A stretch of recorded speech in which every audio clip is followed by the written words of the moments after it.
प्रणाम आप सभी को। मैं पुष्पा मिश्रा सुकन्या केयर में वर्क फ्रॉम होम करती हूँ। आप सभी का हमारे यूट्यूब चैनल पे बहुत बहुत स्वागत है और अभिनंदन है।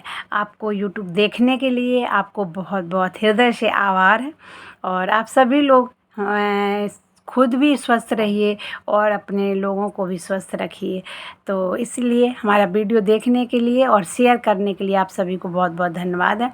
और जाने अनजाने में अगर हम आपकी मदद कर पा रहे, ये मेरा सौभाग्य है। ये भगवान की, ये माता कामाख्या और पशुपतिनाथ बाबा जी की मेरे ऊपर बहुत बड़ी कृपा है, जो कि इस माध्यम से मैं किसी के ऐसे की हेल्प कर पा रही हूँ जो हम जिसको जानते भी नहीं हैं। और हमारे गुरु जी की वजह से ये सब मैं सीखी हूँ और मैं आप लोगों को बता पा रही हूँ और आप लोगों तक पहुँचा पा रही हूँ। तो आप सभी लोगों से पहले अपने वातावरण की बात करते हैं, फिर हम आते हैं आपके जो चेस्ट में गांठ होता है, यानी कि आपके जो सीने में गांठ होता है, वो आप कैसे ठीक कर सकते हो। तो आपको चाहे एक में हो या आपको दोनों में हो, तो इस चीज़ को आप करने के लिए सबसे पहले एक हमारा हाथ जोड़ के आप सभी से रिक्वेस्ट है, आप सभी लोग अपने जन्मदिन पर, अपने बच्चों के जन्मदिन पर और अपने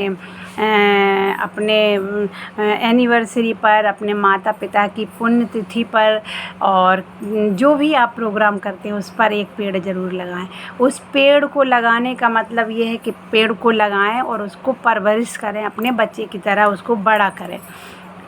ये ज़रूर करिएगा आप सभी लोग, क्योंकि आने वाली पीढ़ी के लिए अगर हम कुछ देना चाहते हैं तो सबसे बड़ी सौगात यही होगी, हम अपने बच्चों को पर्याप्त ऑक्सीजन दे पाएँ जितनी हमारे बच्चों को आवे। क्योंकि इस टाइम ही हमें लोगों को ऑक्सीजन की बहुत ज़्यादा कमी आ रही है, क्योंकि ये जो पेड़ कट रहे हैं, पहाड़ टूट रहे हैं, इनकी वजह से हमारा जो है वाटर लेवल भी नीचे जा रहा है, प्रगति भी हमें उस तरह का मानसून नहीं दे पा रही है। तो इसीलिए आप सभी लोगों से रिक्वेस्ट है, अपने घर में गमलों में पौधे लगाएं। आपके घर के बाहर अगर आप मकान बनवाते हैं तो इतनी जगह ज़रूर छोड़ें वहाँ पे कि 2 पेड़ लग जाएं। और इस चीज़ों को मकान बनवाएंगे तो बच्चों के लिए या आप कुछ भी करेंगे, लेकिन ये काम ज़रूर करके जाइए, अपने बच्चों के लिए 5 पौधे लगा के जाइए, उनको ऑक्सीजन। ये भी एक आपकी जिम्मेदारी है। अगर आप भारत के नागरिक हैं तो आपकी ये जिम्मेदारी है कि आप इसे वातावरण को दूषित होने से बचाएं और सभी का सहयोग करें। तो ये तो हो गया पेड़ लगाने का, सभी लोग करिए।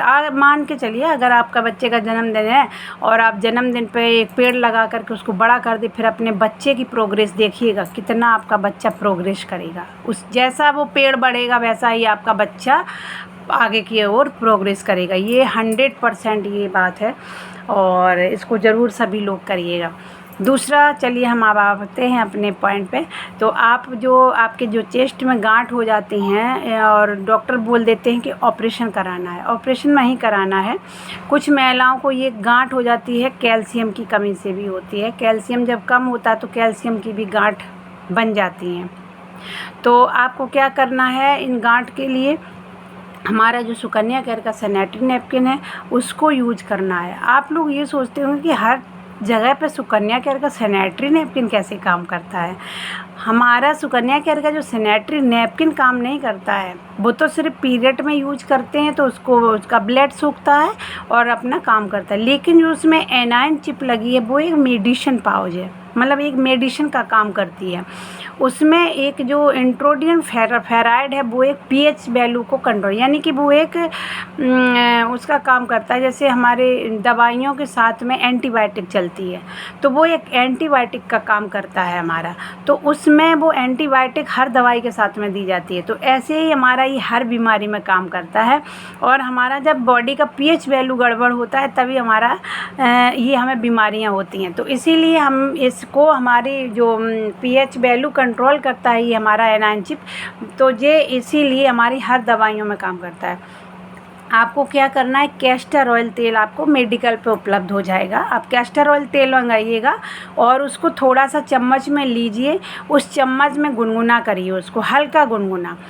उसके बाद में जब वो गुनगुना हो जाए फिर उसको, जहाँ पे आपको गांठ हो रही हैं, आप उस गांठ की पे उसको ऐसे हल्के करके उसमें ये ऑयल लगा दीजिएगा, कैस्टर ऑयल वाला।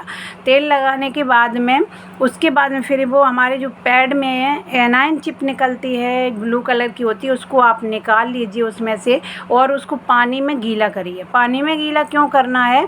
ये हमारा जो उसमें एंट्रोडिन फेराइड का जो लेप लगा है उस पे जब कोई लिक्विड गिरता है तभी एक्टिवेट होता है। तो उसे एक्टिवेट करने के लिए आपको क्या करना है? पानी छिड़कना है। उसको पानी से गीला करिए। जहाँ पे आपको गांठ हो रखी है, जहाँ पे आपने ऑयल लगाया है, वहाँ पे इसको लगा करके और टेपिंग कर लीजिए। टेप कागज़ का मंगा लीजिएगा, उसको आप लगा करके दोनों साइड में एक, अगर दोनों में है तो दोनों में 2 लगा लीजिए और सुबह लगाइए, वो शाम को हटा दीजिए, शाम को लगाइए, वो सुबह में हटा दीजिए।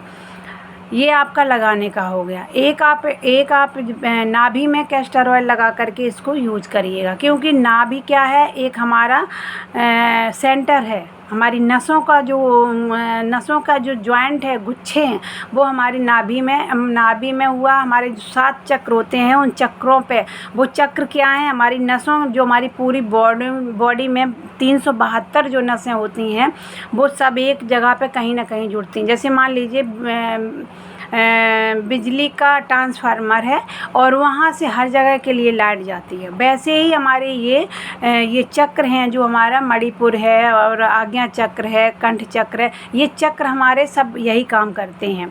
तो इसको क्या करना है? ये नाभि में आप कैस्टर ऑयल लगाइए, वहाँ भी एनाइन चिप को गीला करके आप टेपिंग कर सकते हैं। पूरा पैड को पट्टी में चिपका करके भी नाभि में बांध सकते हैं।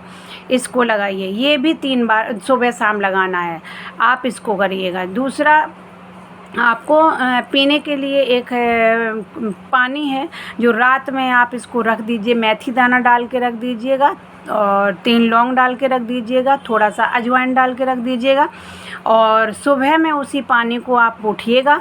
बासे मुँह कुल्ला मंजन नहीं करना है। सबसे पहले आप उठिएगा, पानी धरती को प्रणाम करिए, धरती माता को, और उसके बाद में आप पानी को गर्म करिए, पानी को पीजिए।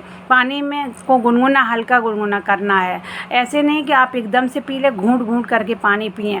और अगर आप इस चाय की तरह पानी पीते हैं तो बहुत आपको फ़ायदा करेगा।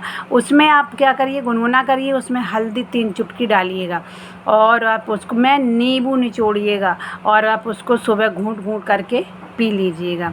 ये पानी पीने से आपकी बॉडी में जो भी रिमूव कोशिकाएं होती हैं, जैसे हमारी जो स्किन होती है, ये भी हमारी स्किन भी 1 साल में हमारी ये रिमूव होती है खाल, दूसरी नई खाल आती है। वैसे ही हमारी जो अंदर की कोशिकाएं हैं वो हर 11 महीने में रिमूव होती हैं और वो नई परत उस पर आती है। तो वैसे ही उनको फ़िल्टर करने के लिए ऊपर वाला शरीर को तो हम नहा करके उसको छुटा लेते हैं, लेकिन अंदर ऐसा नहीं कर पाते। तो आप अगर ये गुनगुना और ये वाला पानी, एंटीबायोटिक पानी पीते हैं तो आपकी अंदर की जो कोशिकाएं रिमूव हुई हैं वो हमारी बाथरूम के द्वारा से निकल जाएंगी और आपको अंदर कोई बीमारी से, सब बीमारियों से बचाएंगे। तो ये पानी आपको पीना है और दूसरा गिलास आपको फिर गुनगुना पानी पीना है, उसमें 3 चम्मच शहद डाल करके ज़रूर पीजिएगा। उसमें वही आपको वो हमारी सीधी नसों में, जैसे हमें गोली खाते हैं वो पेट में जाती है, घुलती है, तब काम करती है, और इंजेक्शन होता है वो नसों में सीधा काम करता है और उससे इंजेक्शन से हमें एकदम से ताकत आती है। वैसे ही हमारा ये जो शहद का पानी है गुनगुना हम पीते हैं, शहद हम 3 चम्मच डाल करके, तो वो हमारी एनर्जी को एकदम बूस्ट करता है और हमें बहुत अच्छा फील कराता है। तो ज़रूर करिएगा। चावल को छोड़ दीजिएगा और जब तक आपकी गांठ ठीक ना हो जाए तब तक चावल मत खाइएगा। कच्ची चीज़ों का प्रयोग करिएगा। चने रात में भिगोइए, मूंगफली का दाना भिगोइएगा, 3 बादाम भिगोइएगा। इनको सुबह में नाश्ते की जगह पे आप लीजिए। इसमें कच्चा प्याज, कच्चा लहसुन, हरा धनिया, अगर आप लहसुन प्याज नहीं खाते हैं तो अवॉइड कर सकते हैं, और हरा धनिया, हरा मिर्चा, नींबू, हरा वाला नींबू, अगर ज़्यादा से ज़्यादा देखिएगा हरा वाला नींबू, क्योंकि हरे वाले नींबू में pH वैल्यू बहुत ज़्यादा होता है, तो इसीलिए हरा वाला यूज करा करिए नींबू आप लोग। उसमें डाल करके उसको नाश्ते की जगह पे लीजिएगा और आपका अगर ठीक होता है तो एक कमेंट में लिख कर के बताइएगा, धन्यवाद ज़रूर बोलिएगा, बता दीजिएगा प्लीज़ कि अगर आपका ठीक हुआ है। और अगर आपको कुछ समझ में नहीं आता तो मुझे एवरीवन कॉल भी कर सकते हैं। और बहुत बहुत धन्यवाद है, आप सभी को स्वस्थ रहिए, खुश रहिए और हमसे जुड़े रहिए। और आपको कोई और वीडियो अगर चाहिए किसी के लिए तो आप कमेंट में लिख कर के मुझे बता सकते हैं, तो मैं उस पर आपके लिए वीडियो बनाने के लिए तैयार हूँ। बहुत बहुत धन्यवाद, खुश रहिए, स्वस्थ रहिए।